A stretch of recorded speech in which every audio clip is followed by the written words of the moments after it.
नमस्कार दोस्तों, हमारे चैनल के अंदर आपका स्वागत है। दोस्तों, कई लोग सवाल करते हैं और कहते हैं कि भोजन का उनके जीवन पर कोई प्रभाव पड़ता है या नहीं पड़ता है। तो दोस्तों, बिल्कुल पड़ता है। इसी वजह से हमारे बुजुर्गों की कहावत भी थी कि जैसा खाए मन उसी प्रकार हो जाए तन और मन। दोस्तों, इसीलिए जैसा आप अन्न खाते हैं उसी प्रकार से आपका मन और तन हो जाता है। तो दोस्तों, आज हम आपको बताने वाले हैं ज्योतिष शास्त्र के अनुसार कि अगर आप ऐसा भोजन करते हैं तो कम आयु के अंदर ही आप मृत्यु को प्राप्त हो जाते हैं। और आपको इस प्रकार का भोजन करने से उसकी जो नकारात्मकता होती है वह चारों तरफ से घेर लेती है और आपको सकारात्मकता नहीं मिलती है। दोस्तों, आपने देखा होगा इस संसार तमाम प्रकार के प्राणियों से हैं। कई लोग मांस का सेवन करते हैं और कहते हैं ये शरीर के लिए आवश्यक है और इससे ही भूख की पूर्ति होती है। तो दोस्तों, इस प्रकृति के अंदर बड़े बड़े जानवर ऐसे हैं जो केवल घास ही खाते हैं, लेकिन उनका शरीर विशाल है, मसल्स भरपूर है, जैसे कि आप हाथी देख सकते हैं। दोस्तों, हाथी केवल घास पत्ती खाता है, उसके बाद भी उसके शरीर इतना विकराल और बड़ा है। गौ माता केवल घास फूस खाती है, लेकिन उनके बाद भी उनका शरीर बहुत ही विशाल और विकराल है। इसीलिए ऐसा नहीं कि केवल मांस खाने से ही शरीर का विकास होता है या मांस नहीं खाने से। दोस्तों, आज हम आपको उसी प्रकार के भोजन के बारे में बताने वाले हैं जो आपके घर के अंदर लक्ष्मी की बारिश करवाता है और साथ ही साथ आपको अनेक प्रकार के खतरों से भी बचाता है। दोस्तों, सबसे पहले दोस्तों, जिस दिन एकादशी होती है, एकादशी के दिन आपको विशेष तौर से ध्यान रखना चाहिए। इस दिन आप केवल उपाय हेतु चावल का उपयोग कर सकते हैं। एकादशी के दिन जो व्यक्ति उपवास करता है, आपको चावल नहीं खाना चाहिए। एकादशी के दिन जो भक्त चावल खाता है उसे जितने प्रकार के चावल के दाने होते हैं उसी प्रकार उसे कष्टों का सामना करना पड़ता है, क्योंकि इसका संबंध कारक ग्रह से माना जाता है और ये कारक ग्रह एकादशी के दिन सक्रिय मात्रा में होता है, जो कि आपसे नाराज हो जाता है, जिसकी वजह से एकादशी के दिन आपको चावल खाने से बचना चाहिए। दोस्तों, दूसरे भोजन की बात करें तो ऐसी जगह पर भोजन नहीं करना चाहिए जहां भोजन की थाली पर बैठकर आपका अपमान किया जाए। अर्थात जहां पर आपका अपमान होता है, जहां पर आपका मान सम्मान नहीं है, वहां पर कभी भी भोजन का बुलावा भी आ जाए तो आपको नहीं जाना चाहिए। इसका कारण है कि अपमानित या लज्जित करते हुए भोजन जो कोई करता है उसको ताउम्र उस भोजन का भुगतान करना पड़ता है। उस व्यक्ति का ऐसा भोजन स्वीकार योग्य नहीं होता और ऐसा भोजन उसे आगे नहीं बढ़ने देता। और अगर ऐसा बार बार हो कि जहां पर आपको लज्जित किया जाता हो या पर जहां पर आपको अपमानित किया जाता हो, उसके बाद वहां पर 51 पकवान ही क्यों न हो, आपको भोजन नहीं करना चाहिए।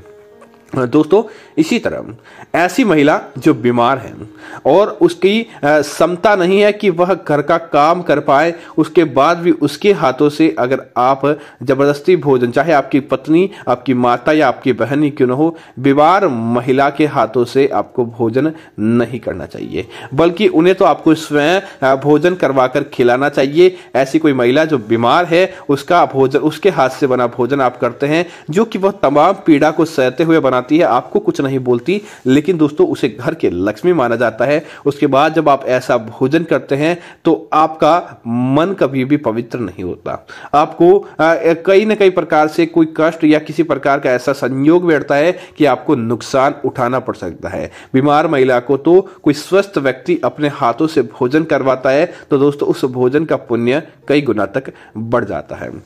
दोस्तों, इसी तरह इस बात का ध्यान दें कि भोजन को उतना ही लेना चाहिए जितना आप खा सके, जितना आप पचा सके। व्यर्थ का भोजन करना शास्त्रों के अंदर गलत बताया गया है।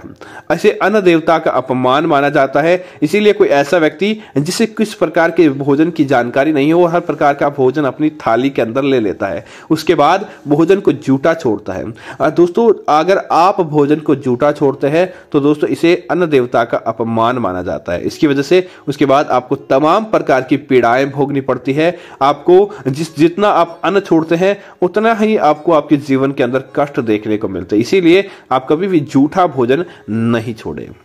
दोस्तों इसी तरह आपको बासी थाली के अंदर भोजन नहीं करना चाहिए। अगर आप रात को जूठे बर्तन छोड़ देते हैं, सुबह उन बर्तनों को धोकर उसके अंदर भी भोजन करते हैं, तो दोस्तों ऐसी थाली नकारात्मकता के साथ घिरी रहती है। आप इसीलिए जब रात के बर्तन जूठे हो तब आपको रात को ही उन बर्तनों को समाप्त कर देना चाहिए। ऐसा नहीं कि आप रात को बर्तन जूठे छोड़े, सुबह उनको धोएं और उसके बाद परिवार के सारे सदस्य भोजन ग्रहण करें, तो रात भर के अंदर उन बर्तनों के अंदर एक प्रकार की नकारात्मकता आ जाती है। उसके बाद वह भोजन दोस्तों आपके करने के लायक नहीं रहता और ऐसा भोजन आपको तमाम पीड़ाएं देता है। इसी वजह से ऐसा भोजन भी करना शास्त्रों में निषेध माना गया है। दोस्तों इसी तरह कोई आपके भोजन के ऊपर से डाककर अर्थात कि उसको थाली को क्रॉस करके अपने पैरों से चला जाए या आपकी थाली के ठोकर लग जाए, दोस्तों ऐसे तमाम समय के अंदर भी आपको भोजन नहीं करना चाहिए। ठोकर लगा हुआ भोजन या जिस थाली को लांघकर कोई व्यक्ति गया है, ऐसा भोजन करने से बचना चाहिए।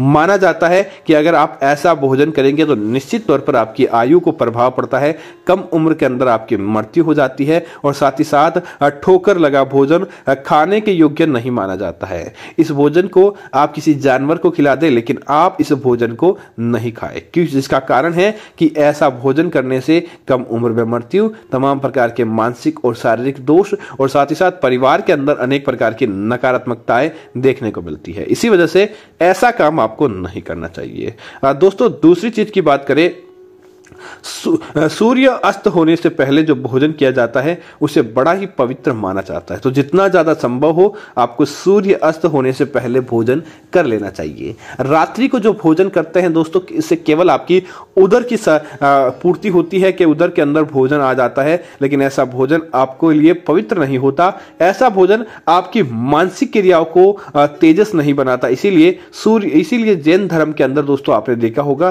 कि नियम है, और वैसे हिंदू धर्म के अंदर भी नियम है कि आप सूर्य अस्त होते होते आप भोजन कर लेते हैं, तो ऐसा भोजन आपको कई प्रकार की आपके जीवन के अंदर तरक्की को लेकर आता है। दोस्तों शास्त्रों में या कई बार लोग हमें सवाल करते हैं, क्या पति पत्नी को एक साथ बैठकर एक ही थाली के अंदर भोजन करना चाहिए? दोस्तों यह बड़ा विचित्र सा सवाल है और कई लोग हमें पूछते हैं। दोस्तों पति पत्नी के मध्य परस्पर प्रेम है तो वह भोजन कर सकते हैं, किसी प्रकार की दिक्कत नहीं है, लेकिन एक ही भोजन की थाली पर बैठते लड़ाई झगड़ा या पुरानी बातों को कोसते हुए जो भोजन पति पत्नी के माध्यम से किया जाता है, ऐसा भोजन स्वीकार योग्य नहीं होता। इसीलिए जिस समय आप भोजन करें उस समय आपको चुप रहते हुए आपको भोजन के ऊपर ध्यान देना चाहिए। भोजन करते समय लड़ाई झगड़ा या किसी प्रकार की ऐसी बातें हो जाती है जो सहन योग्य नहीं होती, तो ऐसा भोजन आपका नकारात्मकता से गिर जाता है। दोस्तों अगर आपके घर के अंदर कोई बीमार व्यक्ति है, कोई साधु है या कोई गोमाता, आपके भोजन करने से पहले कोई बीमार व्यक्ति है, तो आपको हमेशा बीमार व्यक्ति को भोजन करवाने के बाद ही आपको भोजन करना चाहिए। भोजन करने बैठते हैं उससे पहले आपके द्वार पर कोई साधु या गोमाता आ जाती है, तो आप पहले साधु को और गोमाता को भोजन या अन्न का दान करें, उसके बाद ही आप जो भोजन करते हैं तो आपको वो भोजन स्वीकार योग्य होता है। ऐसा नहीं कि आप भोजन करते हैं और द्वार पर कोई खड़ा आपसे भोजन मांगता है और उसके बाद भी आप उसे खाली हाथ लौटा देते हैं, तो दोस्तों ऐसा भोजन राक्षस भोजन के समान माना जाता है। जिस भोजन के अंदर किसी महिला या पुरुष के माथे का बाल आ जाता है दोस्तों, ऐसा भोजन भी नकारात्मकता से भरपूर होता है। जिस भोजन के अंदर बाल आ जाए ऐसा भोजन करने से आपको बचना चाहिए, क्योंकि ऐसे भोजन के अंदर राक्षस शक्तियां होती है और ऐसा भोजन आपको धीरे धीरे बर्बादी और कलह की तरफ लेकर जाता है। और दोस्तों इसी तरह इस बात का ध्यान रखिए, अपने बिस्तर पर बैठकर भोजन नहीं करना चाहिए।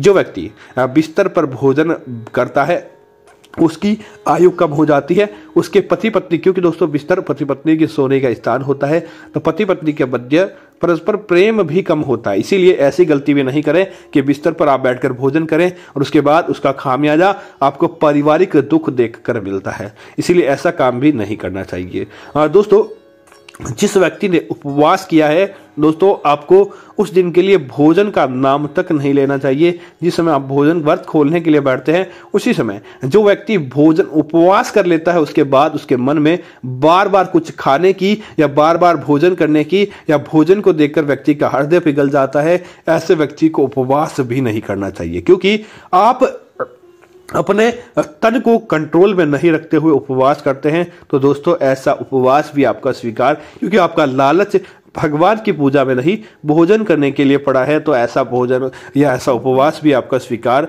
नहीं किया जाता। इसीलिए इस बात का भी आपको ध्यान देना चाहिए ताकि आपको उपवास स्वीकार हो और आप भगवान के कृपा पात्र बने। तो उम्मीद है जानकारी आपको अच्छी लगी होगी। ऐसी अन्य जानकारी आप हमारे चैनल को सब्सक्राइब करें और साथ ही साथ वीडियो को लाइक और शेयर करते रहें ताकि ऐसी जानकारी आपको मिलती रहेगी। धन्यवाद मित्रों। जय श्री राम मित्रों।